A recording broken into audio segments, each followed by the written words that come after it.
Hello, we're back. We're back. So it's Wednesday night, it's live hack night. My first attempt didn't work, so this is attempt number 2. I'm hoping a few people will join as Renska and I wander down Greenbank Lane. Hello Tara, how are you doing? Hi Diane, again. We've seen Diane a couple of times today, and as you'll see in tonight or tomorrow's video, Diane delivered another spectacular quilt today. I know I keep saying they're all my favourite, but this is a Hoytzer quilt and it's gorgeous. And that's going to go live after tonight's raffle. Hi Karen, hi Inika, hi Maria, hi Peggy. Yay, Peggy's on and she can comment. That's always good. So yes, first attempt, despite speaking to Vodafone earlier today and them assuring me, oh look at the gorgeous beasties. There are any technical issues. One. Because we anyway, I'll pull over because today is going to be a little different. It won't be quite as I don't think, because we're going to have a lot of race traffic. Hi Sarah, hi Donna. Because Cartmel races is going on, and I did think at first I'll just take you around the fields because that'll be nice and peaceful. But look, you've got the view of the field there. That's Mabel, little Peppa Pig in the muzzle. Niki News next to her, giving a little shout. Yolanda and Doubtson. Oh, Niki News. Niki News wants to come out. Hello, Angel. So Micah is up at the yard at the moment and Xiao's up there. Hi Panilla. Hi Adams. Hi Charlotte. So anyway, I'm going to take you down towards the race course. I believe the next race starts at 6:20. Now, the reason I wanted to take you round the village was really just to show you what the village is like on a race day, because it attracts a huge number of people.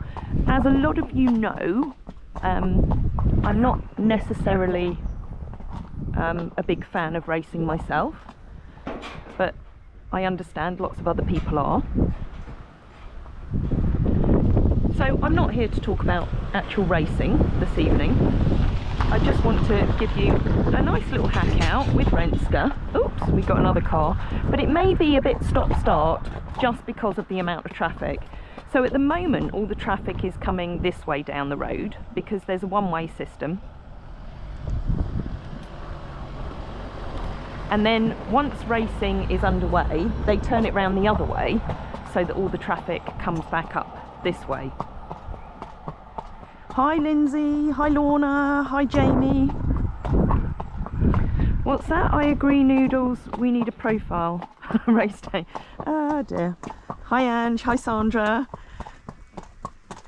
There's Niki News. We need a profile. I might have got lost a little bit there.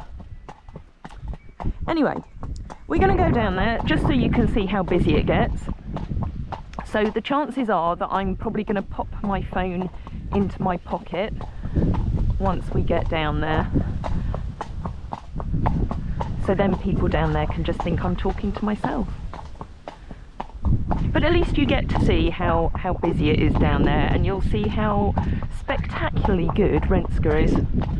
Because, as I've said before, Renska I can put in any situation. She's brave, she's bold. You're spectacular, aren't you, Ren? And she might quite like to see it. It always perks them up a bit when there's lots going on. Let me have another look at comments. Good evening, Paul. Good evening, Hazel. Paul, apologies about the ladder situation. I get it. I completely understand. Oh, okay, Jamie, you meant you'd love to see Nika up on the yard one day. Yeah, Nika doesn't tend to go free rein, so Nika comes up and obviously has lots of special time with Jodie. She's such a cool mare. I mean, I took her out ride and lead a couple of times when Jodie was off. And I know Jodie's planning to hop back on her soon because, yeah, there's such a story behind Nika. But it's one of the things, many things on our list of things to do is get video updates on each of the horses. Just about their history. Now, speaking of horses and updates, I know that there'll be a number of you on here who are very keen to hear how the Rainbow Boy is. And I shouldn't laugh and I shouldn't joke about it, but I have to. He's had man flu, you know. He's been feeling very sorry for himself the last few days, and he was running a temperature of 40 degrees, which is too high. A horse's temperature should be between about 37.5 and 38.5, and he's 40. Really, you know, first of all I thought that he was just a bit tired because he'd been out for a few nights, but actually it all ties in because he'd been going off his food a little bit for a few days, and on, when was it, Saturday night, we got an unexpectedly large amount of overnight rain, and of course he was out, as all of them were, other than Teddy Bear, and who else was in? I can't remember, but somebody else was in. And even something like that, as much as I believe most of them are healthier being out, if they're really well in themselves, they are healthier being out, because even if it gets cold, they're out in a space where they can move around to keep their temperature regulated, and it's better for their respiratory system rather than being stuck in a stable. And I think what happened was he was maybe fighting off a little bit of a virus anyway, because he'd been off, he hadn't been that keen on his food for a couple of days.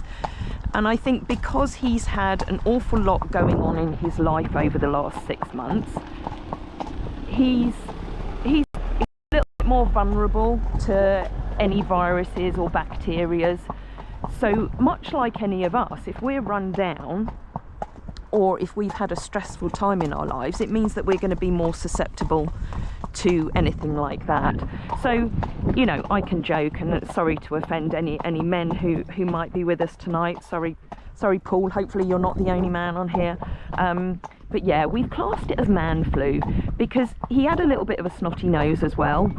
He really just didn't want to eat anything. So I've had to hand graze him.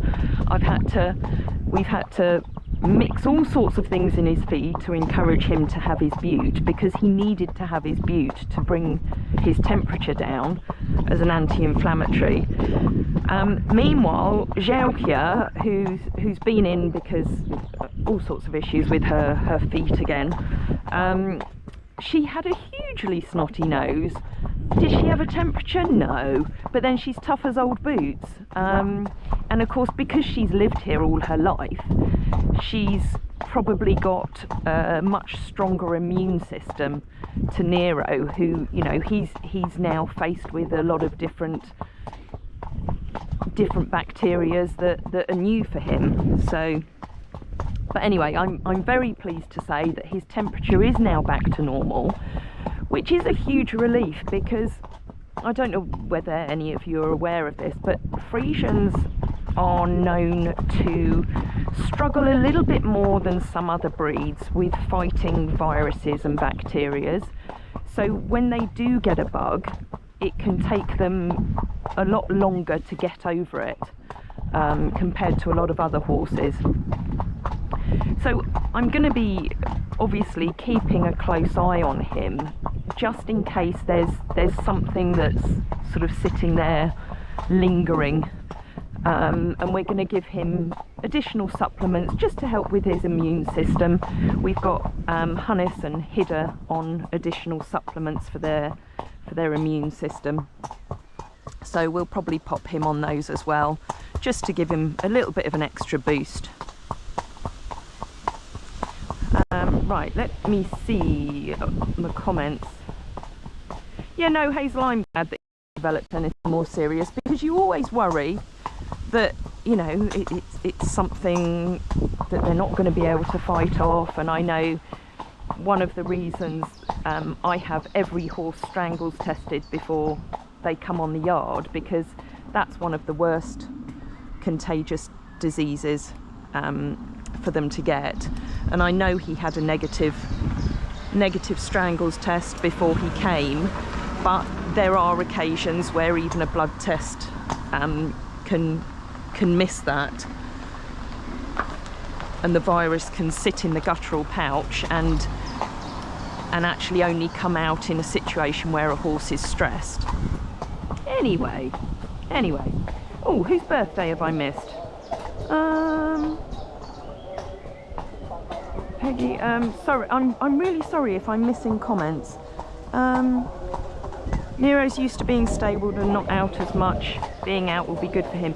Well, it is good for him, but we're having to build him up gradually. And we had to do that with Hannes after he'd had all his treatments on his eye, because he'd had a lot of time stabled. It took him a good 6 months to adjust to living out again. But, you know, as we all know, it's a far healthier environment. So yeah, Tara, you're right, it is a huge relief that he's feeling better, but you know, it does play on my mind a little bit that he's not necessarily putting on the condition I'd like him to put on. But you know, equally we're having to manage his pain, you know, we're having to manage his discomfort with his hock. And you know, that can probably be a bit draining.